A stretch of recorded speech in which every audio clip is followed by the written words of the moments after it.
So yun guys, kwentuhan lang muna tayo ng mabilis, no? Kasi sobrang grabe ng mobile gaming ngayon. And I think sobrang mas titindi pa yan in the upcoming months or in the upcoming years, no? Kasi kahapon lumabas yung isa sa pinaka-favorite na game franchise ko. Although hindi ko pa nalaro talaga yon, yung Red Dead Redemption, pero nalaro ko yung part 2 niya. Yung Red Dead Redemption 2, isa sa nilaro kong game sa PlayStation 4 before. Parang almost 200 hours ako dun. Tapos nilaro ko pa ulit siya dito sa Steam Deck OLED ko. Ganun katindi yung game. And yung part 1 niya, nilabas kahapon sa cellphone. So, just imagine, di ba? Yung mga console game na may story talaga, nilalabas na ngayon sa mga cellphone. And ang matindi pa dito guys, hindi ko alam kung familiar kayo dito, no? Yung Warframe, isa sa parang sikat na game din yun nung high school ako. Magiging natively, so kumbaga hindi siya ine-emulate, wala kayong emulator na gagamitin, no? Natively, pwede na siyang laruin sa mga iPhone devices, no? Actually, ito, pakita ko sa inyo. So ito siya guys, ayan, yung Warframe. So, available na siya sa iPhone. Pero pagdating sa Android, hindi pa siya available. Ang nakalagay pa lang is pre-registered and coming soon. Pero sigurado dadating din siya dito. Tapos kung alam nyo dito guys, talagang trending siya na game ngayon, Where Winds Meet. Pero available lang siya sa PS5. And nilaro ko siya, napakatindi ng graphics. Libre lang naman siya. Para siyang Genshin Impact, para siyang Wuthering Waves. Ganon din naman yung type of game niya, no? Pero sobrang mas maganda yung graphics. And magiging available na rin siya, alam ko ngayong December, sa mga cellphone. So para sa akin guys, kung iisipin mo, talagang napakalakas na ng mga cellphones ngayon compared dun dati.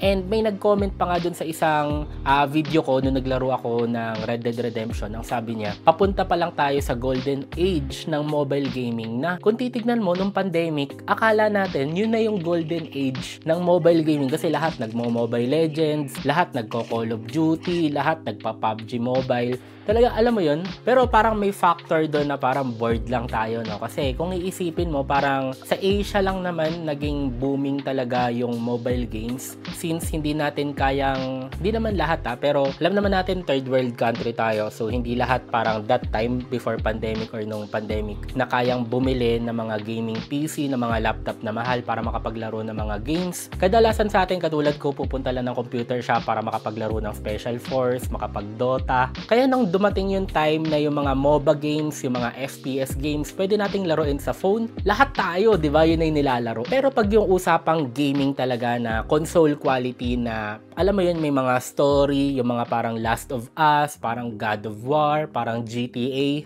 I think papunta na tayo doon. Lalo na, sabi ko nga, sobrang powerful na ng mga cellphone ngayon. Ang matindi pa dito guys, example, itong Poco F8 Ultra, naka Snapdragon 8 Elite Gen 5 siya. And pag isa-search nyo, mas powerful pa siya kesa sa PS4. Actually, mas powerful pa siya sa PS4 Pro. Pero syempre, hindi naman ibig sabihin no, na kaya nating laruin dito yung mga PS4 games kasi yung mga laro na yon ginawa, binild, dinevelop mismo para sa PS4. Kaya kung pipilitin nyo siyang laruin sa ngayon, sa mobile with emulation, dahil nga hindi siya natively na ginawa para sa cellphone, yung mga games na yon, hindi siya gagana or magiging sobrang laggy. Pero ang ibig sabihin ko lang naman ito guys, for example, God of War, pag binild siya ngayon, natively, para sa Android devices, kakayanin na niya.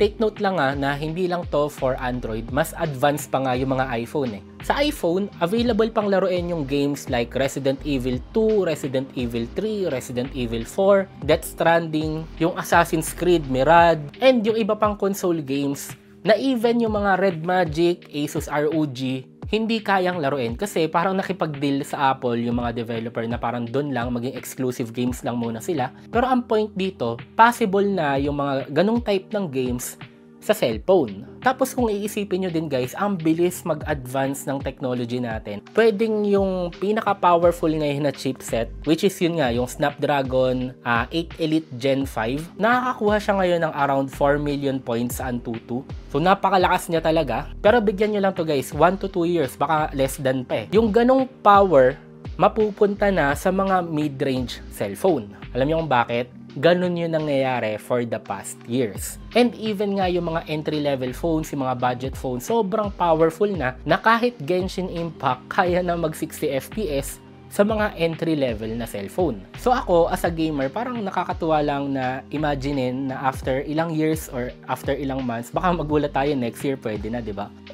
Pwede ka nang makapaglaro ng mga story games sa cellphone mo. So imagine mo, 'di ba? Nag-aantay ka lang ng jeep, nag-aantay ka ng bus.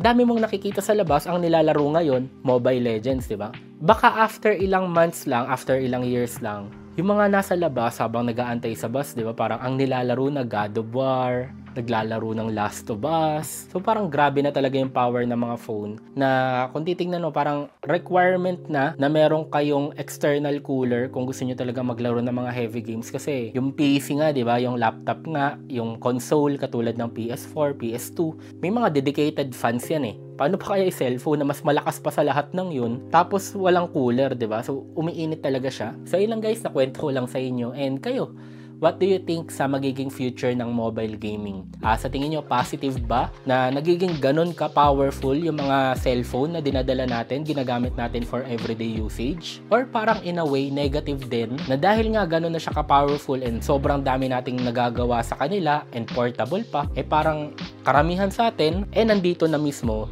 yung buhay natin. Comment your thoughts down below. And ayun na nga guys, yung ating deal of the day phone is the Poco X7 Pro. So nasa lower mid-range phone lang siya pero kaya niyang tumapat even sa mga gaming phones. Equipped na rin siya ng powerful chipset na MediaTek Dimensity 8400 Ultra and ngayon nakasale lang siya for around 12,000. And kung tablet naman yung hinahanap mo, sobrang sulit ngayon ng Xiaomi Pad 7. Sobrang similar lang sila ng specs sa kakalabas lang na Poco Pad X1. Meron siyang Snapdragon 7 Plus Gen 3, 8,850 mAh battery capacity na capable ng 45 watts of charging.